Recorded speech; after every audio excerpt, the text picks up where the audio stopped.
let me tell you about a very warm evening last year, mid-May. I was supposed to attend to a matchmaking here in Stockholm at Things. And I was matched to meet FLIR Systems. And I started to think about it, and that's a very unexpected meeting, I must say. The meeting starts, and I meet 5 very intelligent people from employees from FLIR around a table big like this, and they start to shoot questions about every 15 seconds. So my brain starts to almost burn in a couple of minutes, and I start also to wonder if my deodorant will last any longer. Because it was an extremely warm evening and question all the time. I'm Jonas Bäckman, CEO and founder of Gemit Solutions. We are a software company in the field of data science, and I'm here together with 2 out of those 5 very crazy people from FLIR. So I know you thought that was an unexpected meeting, and you were thinking, what can we do with FLIR? Because FLIR is a camera company. We do infrared cameras. We see heat. But I can understand that. So, but if you think of it, like in the image, every pixel in that IR image is a temperature data point.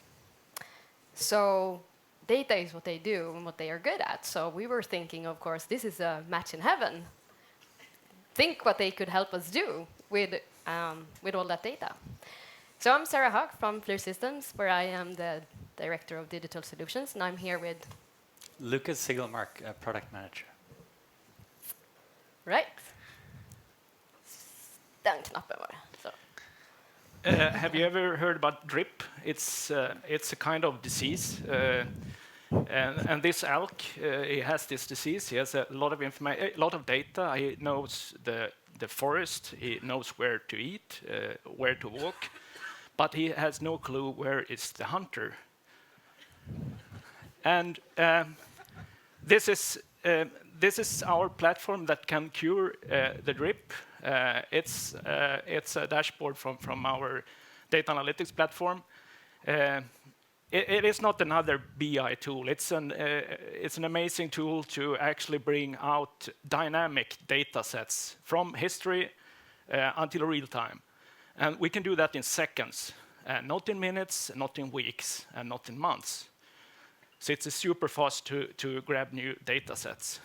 And it is easy to use. Believe it or not, it is easy to use. You don't need to be a data scientist to work with this tool. And that's a part of our vision also, to bring advanced data analytics to more normal people, I would say. Yeah. So what does FLIR do? Let me introduce you to Theo. Theo started off as a maintenance electrician, and now he works looking at thermal images full time. Whenever some problem starts to emerge, Theo can see that happening because it starts to get hot. Yeah,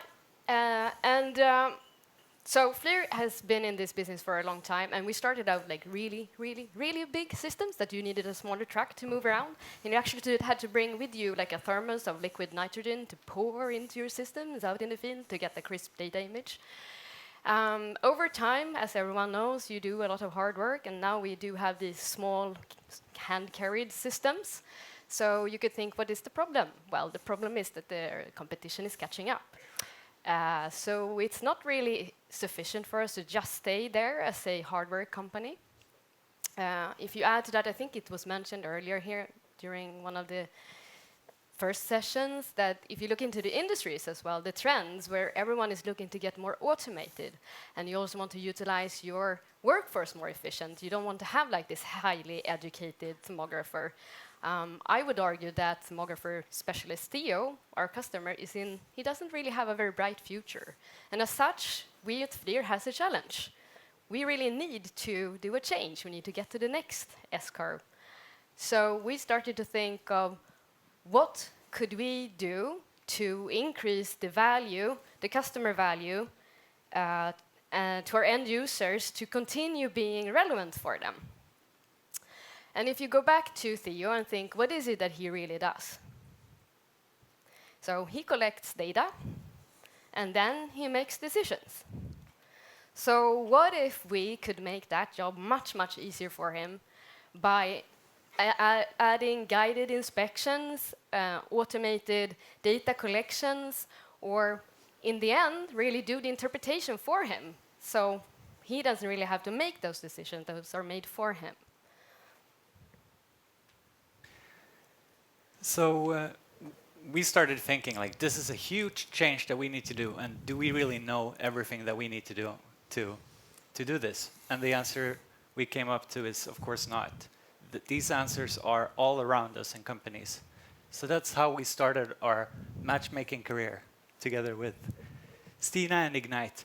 And we've done a lot of, I mean, I at least, working in big companies, have done a lot of these things before, right? You reach out. And it really doesn't seem to work. But I think Ignite is really doing something different, making sure that the people you meet are the right ones. So we met on May 15th last year. In 6 months, we had a proof of concept in place. And in 6 more months, we were able to launch a solution to market. And what Gemit is able to bring to us is a powerful capability to extend our product with the first steps towards decision support for our customers.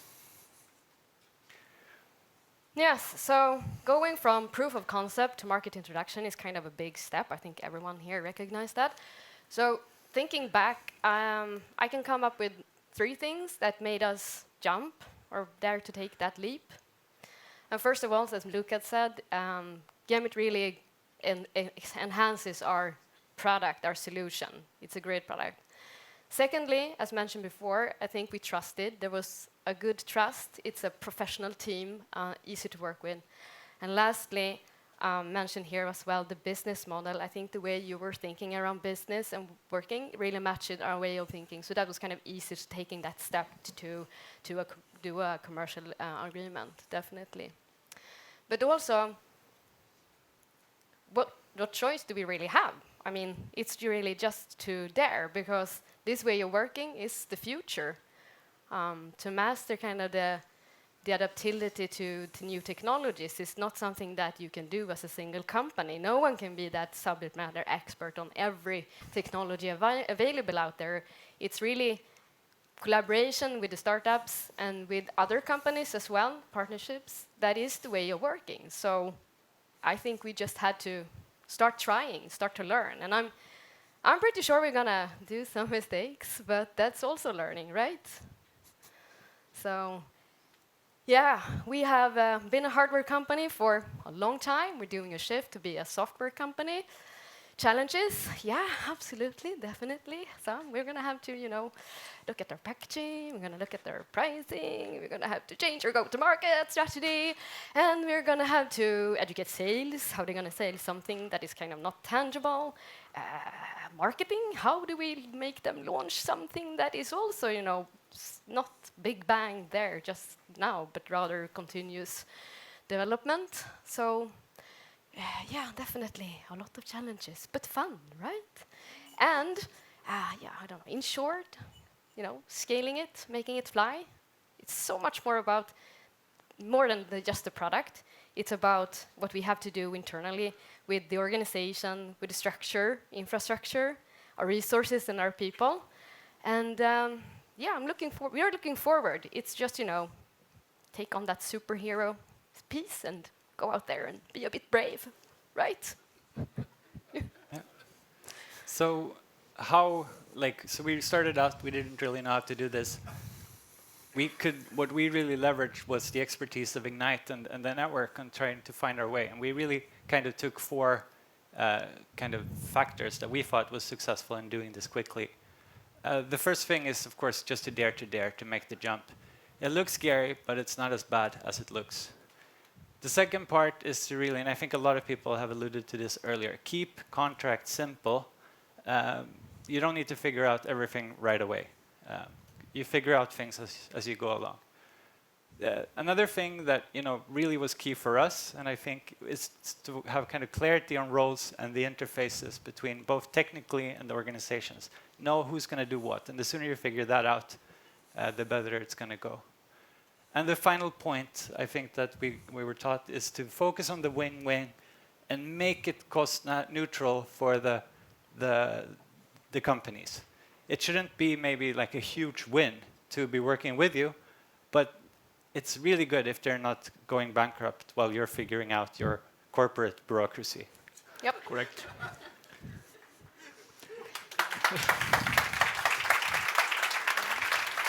Thank you so much. And we also received some very nice, important prizes for us. And for me, it was kind of, after 2 years in a coding cave, it was very interesting that someone actually appreciate what you actually have done. Thank you. Please have a seat.